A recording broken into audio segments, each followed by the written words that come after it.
शुभ सकाल बंधुरा शुभ सकाल बोलছি হ্যাঁ অনেকটা বেলা হয়ে গেছে এখন আর পুরো মানে পুরো ঘরের সমস্ত কাজ কমপ্লিট হয়ে গেছে পূজো দেওয়া থেকে আমাদের ব্রেকফাস্টও হয়ে গেছে তারপরে ব্লগটা শুরু করছি আজকের দিনটা তো একটু স্পেশাল দিন সেটা সবাই জানো দেখতে পাচ্ছ এখানে তো একটা কাজ শুরু করেছিলাম দুদিন আগে থেকে এখনো চলছে কারণ বাকি ঘরে এত কাজ রয়েছে আর বলার বাইরে আজকে সকালে ব্রেকফাস্টে বানিয়েছিলাম ইডলি এখনও অনেকটা রয়েছে ইডলি সন্ধ্যাবেলা খাওয়া হবে আর এখানে ঘুগনি বানিয়েছিলাম ঘুগনিও একটু রয়েছে তারপরে আমি মানে শুরু করে দিয়েছি দুপুরে রান্না বান্নার আয়োজন ওইখানে মাছটা ফ্রিজের মধ্যে ছিল ওটা বের করে রেখেছি জলের মধ্যে ওটা পিপির মধ্যে ছিল ওটা ছেড়ে গেলে তারপরে মাছটা কাটবো বাছবো আর এখানে শাক বের করেছি শাকটাকে বাছছিলাম ভাবলাম একটু ভিডিওটাও করে নিই আর রান্নাঘরটাকে তো মোটামুটিভাবে গুছানো হয়েছে আরও অনেক কিছু করার বাকি রয়েছে সেটা তো তোমাদেরকে আগেই দেখিয়েছি ওই রান্নাঘরের পুরো গুছানো নিয়ে একটা ভিডিও আসতে চলেছে তো আজকে শরীরটা ভালো নেই ওই জন্য অফিস যায়নি এখন একটু শুয়ে আছে বিশ্রাম করছে আর এখানে আমার ছোট্ট টিয়া পাখি এই যে এখানে এখন ওকে খাইয়ে দিয়েছি জলও খাইয়ে দিয়েছি এখানে বসে বসে সে একটু বিশ্রাম করছে তারপর যাই আমি একটু রান্নাবান্নাটা করে নিই তারপরে আবার এসে আবার তোমাদের সঙ্গে কথা হবে সবাইকে হাই বলে দে হাই হাই ও এখন এতটাই ছোট যে ওর গায়ে লোমই বেরায়নি কিউট একদম কিউট একদম কিউট একদম আমি ওকে ডাকলেই ও শুনে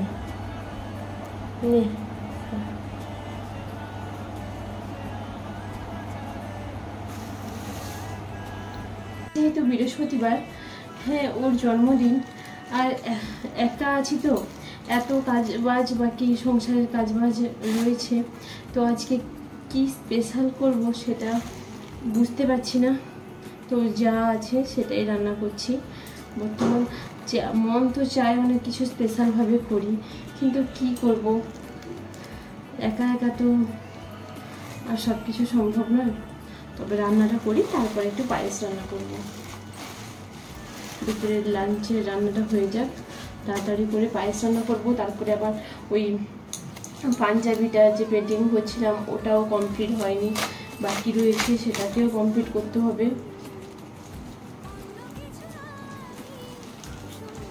সকালে অনেক কিছুই কাজ ছিল সকালে ব্রেকফাস্ট মানে আজকে একটু দেরি করে ঘুম থেকে ওঠা হয়ে গেছে তাড়াতাড়ি যে উঠবো কালকে তো রাত হয়ে গেছে ঘুম থেকে উঠতে কারণ কালকে রাত্রে কী করেছি সেটা তো তোমাদেরকে দেখালাম এই যে দুপুরে রান্নাবান্না কমপ্লিট করে এখন খেতে বসে গেছি এখানে মাছ ভাজা শাক ভাজা আর উচ্ছে বেগুন দিয়ে একটা চচ্চড়ি তারপরে রয়েছে একটু সকালবেলাকার মটরের তরকারি তারপরে এগুলো দিয়ে খাওয়া দাওয়া কমপ্লিট করে নিয়ে একটু থালা বাসন সব ধোয়াধুয়ি করে এখন আমি চলে এলাম এই পাঞ্জাবিটা কমপ্লিট করার জন্য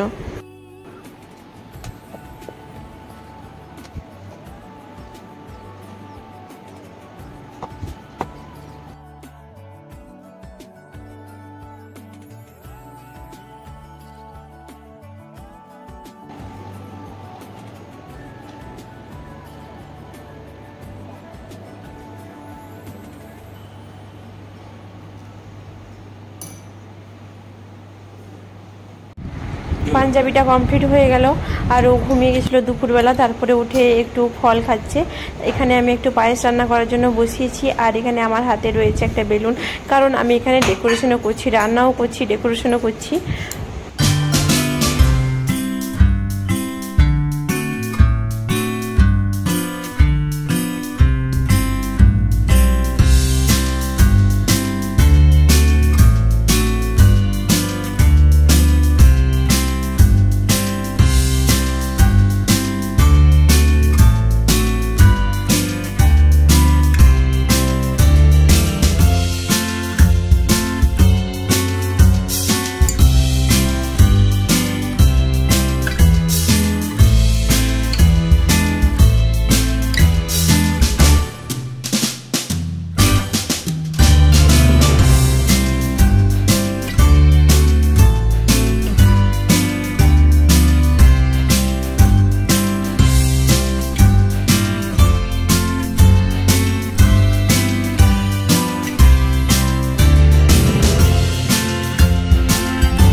খেতে যাওয়ার প্ল্যানিং করেছি, ওই জন্য পিঠুকে খাইয়ে দিয়ে তারপর যাচ্ছি। খাচ্ছে, দুষ্টুমি করছে, ওকে খাওয়াতে তো একটু সময় লাগবে কারণ ও তো এখন একদম ছোট বাচ্চা। তারপরে ওর খাওয়ারের বাটিটাকে এমনভাবে টানছিলাম যে নিজে নিজে খাক, তাহলে নিজে নিজে খেতেই পারছে না, খালি করছে। আর আমি খাইয়ে দিলেই সে খেতে পারে। ওকে একটু না পায়েসও খাইয়েছিলাম, একটু খালি টেস্ট করানোর জন্য। তারপরে ওর খাবারটাই ওকে খাওয়াচ্ছি। আরও একবার ভালো করে দেখে দিচ্ছি এই পাঞ্জাবির কারুকার্যটা। ও তো এটা পেয়ে খুব খুশি, এমন করে বলছিল, ওই জন্য আমি ভাবলাম আর একবার দেখে দিই। তারপরে আমরা দুজন মিলে বেরিয়ে যাচ্ছি একটু রেস্টুরেন্টে খেতে যাওয়ার জন্য। আর বাইরে বেরিয়ে এত ভালো লাগছে, এত ঠান্ডা লাগছে, বাইকে বসে এত সুন্দর বাতাস লাগছে, কি বলবো, আমার তো দারুণ লাগছিল। কারণ ভিতরে এত গরম, এই সময় এত গরম পড়েছে আর বলা নেই। আমরা পৌঁছে গেছি রেস্টুরেন্টে, তো এখন আমরা ভিতরের দিকে চলে যাব। আর দেখতে রেস্টুরেন্টটা খুবই সুন্দর লাগছিল। তো ভিতরটা যেন একদম গ্রাম্য, মানে গ্রাম্য পরিবেশ নিয়ে তার থিম দেওয়া হয়েছে। প্রচুর গাছপালা রয়েছে। তারপরে এখানে খড়ের চালা দিয়ে একটা একটা করে ছোট ছোট ঘর করা হয়েছে খেতে বসার জন্য। ওখানে এসেও ও ফোনে কথা বলে যাচ্ছে, কারণ ওর অনেক বন্ধু বান্ধব রয়েছে, অনেক পরিচিত মানুষজন রয়েছেন, সবাই ওকে ফোন করতেই আছেন, সারাদিন ধরে করেছেন, এখনও করে আছেন। সন্ধ্যাবেলা কেক কাটার ভিডিও, রিলস সব কিছু আপলোড করার পরে অনেকেই ফোন করছেন। তারপরে আমরা এখানে পৌঁছেই প্রথমে একটা মশলা পাঁপড় অর্ডার দিয়ে দিয়েছিলাম। ওটা খেতেই মেনু কার্ড দেখছিলাম কী কী নেওয়া যেতে পারে। মশলা পাঁপড় আর চিকেন পকোড়া খাওয়ার পরে আমরা কিছুক্ষণ বসে বসে গল্প করছিলাম। এখানে খোলা আকাশের নিচে সুন্দর ফুরফুরে বাতাস দিচ্ছিল, একদম খুব ভালো লাগছিল। তারপরে আমাদের মেন কোর্সে ছিল এই প্লেন নান আর একটা মাশরুমের তরকারি, ওটার নামটা কী ছিল আমার ঠিক মনে নেই। তো খেতে খুবই ভালো লাগছিল।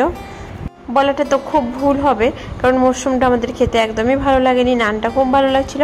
তারপরে ও আবারও মেনু কার্ড দেখছিল, ভাবছিল আরও কিছু অর্ডার দেবে কিনা। আমি বললাম না, এখন তো চিকেন পকোড়া তারপরে মশলা পাঁপড় ওইসব খেয়ে কিছুটা পেট ভর্তি হয়ে গেছে, তাহলে অল্প করে খেয়ে চলে যাব। তো সেখান থেকে অল্প করে খাওয়ার পরে আমরা পেমেন্ট করে দেওয়ার পরে এখানে একটু ঘোরাঘুরি করছিলাম। এখানে দেখতে পেলাম খুব সুন্দর একটা গরুর গাড়ি।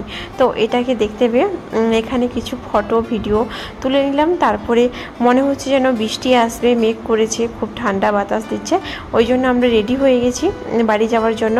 আর এই যে আমার চুলের অবস্থা, এর আর কিছুই করার নেই, এইরকম করে ঝুট করে বেঁধে দিয়েছি। আর আমরা এখন চলে যাচ্ছি আমাদের কোয়ার্টারে। ও তো আগে রুমে চলে যাচ্ছে, আমাকে তো যেতেই ইচ্ছা করছে না, কারণ রুমে গরম আর বাইরে খুব সুন্দর ঠান্ডা হাওয়া দিচ্ছে। এখানে থাকতে ইচ্ছা করছে, কিন্তু রুমে না গেলে হবে না। পিঠুকে একা ছেড়ে দিয়ে গেছি, ও কি করছে সেটা তো গিয়ে দেখতে হবে।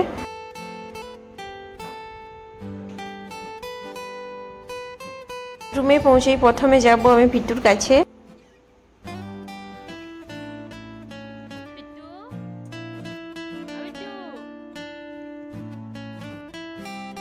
আমরা তো প্রায় 2-2.5 ঘন্টা রুমে ছিলাম না। এখন আমি ড্রেসটা চেঞ্জ করে নিয়ে ওকে একটু খাইয়ে দেব, তারপরেই আমরা ঘুমিয়ে পড়বো। এভাবে কেমন লাগলো অবশ্যই কমেন্ট করে জানাবেন, ভালো লাগলে লাইক করে দেবেন। দেখা হচ্ছে পরের ভিডিও।